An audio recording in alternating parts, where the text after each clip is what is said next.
कोल्हापूर महानगरपालिकेच्या निवडणुका झाल्या आणि या निवडणुकानंतर एक नवीन पदाधिकाऱ्याचं मंडळ जे आहे ते आता सभागृहामध्ये आलेलं आहे। मात्र कोल्हापुरातील अनेक जे प्रश्न आहेत ते अनेक प्रश्न जैसे थेच असल्याचं चित्र 2 दिवसापूर्वी झालेल्या पावसानंतर आपल्याला पाहायला मिळतंय।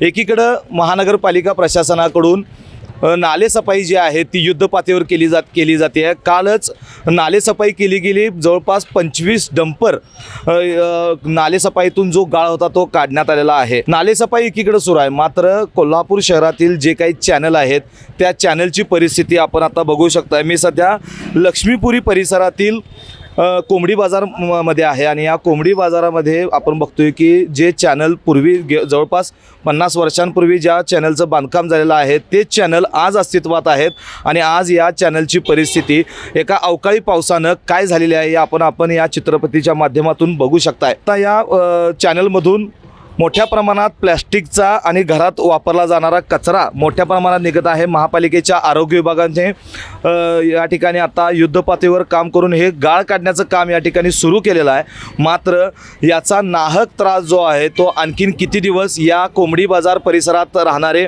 नागरिक असतील किंवा व्यावसायिक असतील यांना सहन करावा लागणार आहे, हा प्रश्न या ठिकाणी उपस्थित झाला आहे। महापालिका निवडणुकानंतर आता प्रभाग जो आहे तो प्रभाग विस्तारलेला आहे। एका प्रभागामध्ये 4 नगरसेवक कार्यरत आहेत आणि या परिसरातील आता नगरसेवकांनी आणि महापालिकेच्या आरोग्य विभागानं या ठिकाणी लक्ष देऊन या परिसरात जो चॅनल आहे या चॅनल जो आहे तो मोठा चॅनल करण्याचा प्रयत्न करणं गरजेचं असल्याचं आपल्याला या ठिकाणी दिसून येतं आहे।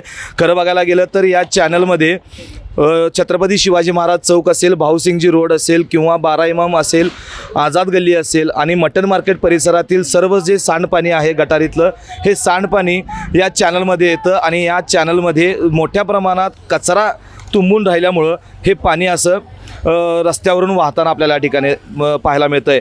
दुसरीकडं जे नागरिक कोल्हापूर शहरातील या नागरिक आहेत त्या नागरिकांनी देखील आपला जो कचरा आहे तो कचरा उठाव करणाऱ्या गाडीमध्ये टाकणं गरजेचं आहे। ज्यामुळं या जे नाले आहेत ते नाले रिकामे राहतील आणि पाण्याचा प्रवाह जो आहे तो सुरळीत राहण्यास मदत होईल। दुसरीकडे या परिसरातील नागरिकांची मी आता संवाद साधताना त्यांना बोलण्यासाठी प्रवृत्त केलं, मात्र त्या नागरिकांनी जर का आम्ही या परिसरातील प्रश्नांबाबत आवाज उठवला तर आम्हाला दबाव टाकला जातो, आमच्या व्यवसायावर दबाव टाकला जातो, असा एक आरोप जो आहे तो या परिसरातील नागरिकांनी आणि व्यावसायिकांनी केलेला आहे। त्यामुळं या परिसरातले जे काही नागरिकांनी आणखीन किती दिवस मरणयातना भोगावी असा प्रश्न या ठिकाणी निर्माण झालेला आहे। या परिसरातला रस्ता असेल, चॅनलचं बांधकाम असेल किंवा गटारींचं बांधकाम असेल गेल्या कित्येक वर्ष या ठिकाणी झालेलं नाही आहे। त्यामुळं आत्ता खऱ्या अर्थानं या पावसाळ्यापूर्वी या चॅनलचं काम आणि या गटारींचं काम, रस्त्याचं काम होणं गरजेचं आहे। प्रत्येक पावसामध्ये अशी भयानक परिस्थिती या ठिकाणी निर्माण होते। या रस्त्यावरून आपण बघू शकताय मोठ्या प्रमाणात या ठिकाणी पाणी वाहताना दिसतंय।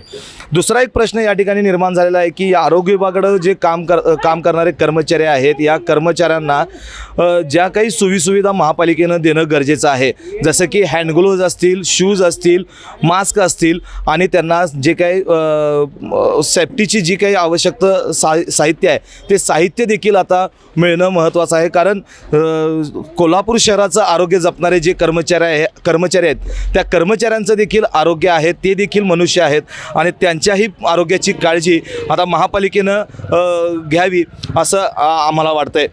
व्हिडिओ जर्नलिस्ट सलमान जमादारसह मी सद्दाम अली, लाईव्ह मराठी, कोल्हापूर। आविष्कार इन्फ्रा तुम्हाला देत आहे विविध लोकेशन्सवर NA प्लॉट्स आणि प्राईम फ्लॅट्सचे प्रोजेक्ट्स। नंदिनी जाधव नगर, शांत निवांत कोल्हापुरात घर म्हणजेच नंदिनी जाधव नगर।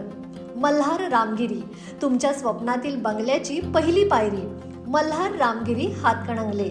पॅनोरामा हिल्स आंबा, सह्याद्रीच्या कुशीत निसर्गाच्या सानिध्यात तुमचं स्वतःचं farm house. Padmavira city Jaysingpur, एक आधुनिक लाईफस्टाईल देणारा 1 and 2 BHK होम्सचा प्रोजेक्ट।